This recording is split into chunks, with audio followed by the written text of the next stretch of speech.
So security is a huge challenge for IoT devices. There's issues with the software running on them, keeping them up to date. There's a lot of new code on these things that haven't been widely tested, so they have vulnerabilities in them. And there's also a problem because they're often deployed in environments where there's not someone there watching. When you have an office building and you have your Honeywell thermostats all over the place, you have humans kind of going up to them, touching them, doing things with them. And so physical security is a big challenge for IoT. And we're going to talk about that next. We're going to start off by talking about a particular challenge with IoT security, which is tapping. So the idea with tapping is if you have a device or you have a wire and you want to kind of get information out of it or put information into it, if you have physical access, there's certain ways to kind of read information out of it just by leveraging electromagnetic interference.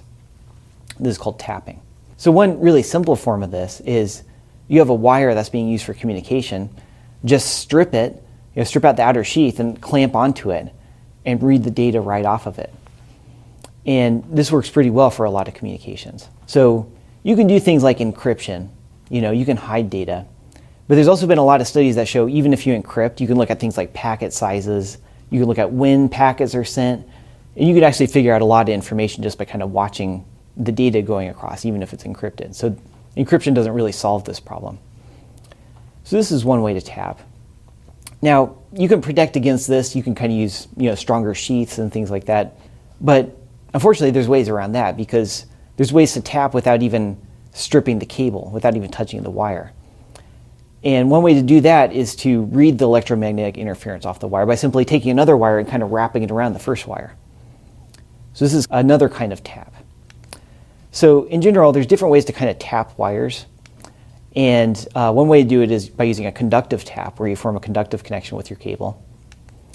Another way to do it is to use an inductive tap, where you passively read the signal from EM induction. And the kind of scary thing about this is there's no need for any direct physical contact. If there's a device, it might be physically enclosed. You might have a thermostat or something like that with a hard plastic shell, but you can kind of go up to it with a reader and you can kind of read information right off of it. So these sorts of taps are harder to detect. It's hard to do with non-electric conductors like fiber optics.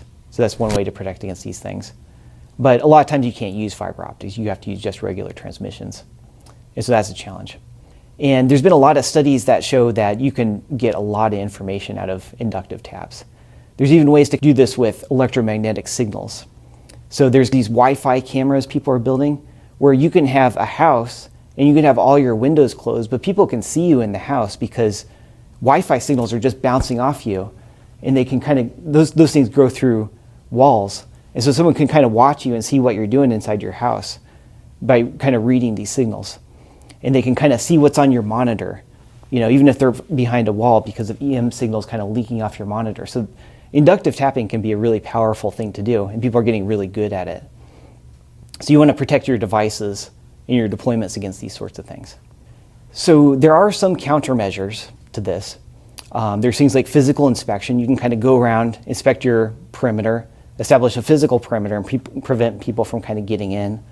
You can't always do that. There's also things like physical protection. You can kind of take your cable, put it in a pipe, and put pressurized gas in there. So that way you know if someone's getting into your cable because the pressurized gas will leak. You can detect a gas leak. You can also use a faster bit rate. If you send data faster, it actually makes it harder to tap. Because if you send at the maximum transmission rate of the cable, you need more sophisticated electronics to read it off. You can also monitor the electrical properties of the cable. Because if you have a cable and someone's tapping it, they're kind of sucking some electricity off the cable. So you can detect that. You can see how much electricity am I using to send, and does that amount of electricity kind of go up? Does the resistance of the wire suddenly increase? That might be a sign someone's tapping. There's also kind of more advanced forms of this. There's something called time domain reflectometry, which we'll talk about, which is kind of like a radar for wires, where you can actually detect properties of tapping. And there's things like power monitoring and spectrum analysis, where you kind of watch properties of the cable, look at reflections through the cable and things like that. So you can do these things to kind of figure out if someone's tapping you. So to kind of make this more real, I want to talk about one famous story about tapping. It's called the Ivy Bells event. And what happened here was back in the 1970s, there was the United States and the Soviet Union, which were having a Cold War. These are two very powerful countries, a lot of intelligence and a lot of power. to do things.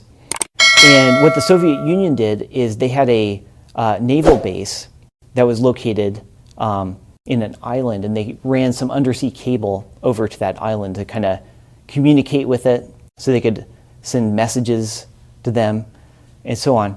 And the United States Navy found out about this. And so in 1971, the CIA in the United States and the NSA conducted a joint operation to try and tap this cable. And they were thinking about it, and they thought, we probably shouldn't cut it open because they'd probably detect that. And so what they did is they installed this tapping device, which used induction to read signals off the cable. And a picture of it is shown below here in the lower right. It was a coil-based design, and it wrapped around the cable. And it was huge. It was 3 feet long. And so what they did is they sent it down there, and it recorded signals that were sent across the cable on tapes. And they sent divers down there once in a while to collect the tapes. And luckily, communication on the cable was unencrypted because people weren't really doing this sort of thing back then. They weren't encrypting. So they were able to read data off the cable pretty easily. And so divers would go down and collect these tapes. And this actually worked pretty well. So in 1972, Bell Labs was commissioned to generate a more powerful tapping device, which was 20 feet long and weighed 6 tons and had a nuclear power source to keep it running. So that would run. And it worked for over a decade. It wasn't detected by the Soviet Union. And when it was detected, it wasn't detected by people inspecting the cable. It was detected by a spy from the United States informing the Soviet Union about that. So tapping cables can be a very powerful thing to do. And cable tapping operations have continued since then. If you kind of read about this, there's all sorts of events like this that have happened in the Pacific Ocean and the Mediterranean. There is a ship in the United States Navy that has been refitted to accommodate tapping equipment, and it's received presidential accommodations every year from 1994 to 97. We don't really know what it's doing officially since that's classified, but it's doing something. And so these sorts of activities continue in operation today, but targets since 1990 remain classified. So what I've done here is I've kind of talked about tapping and hopefully kind of made it real by talking about submarine cable. And the thing to kind of take away is that these sorts of tapping scenarios might sound far-fetched, but they're things that happen a lot in practice. And when you deal with physical security, like you do a lot in IoT, you need to protect yourself against these sorts of attacks by using these sorts of countermeasures.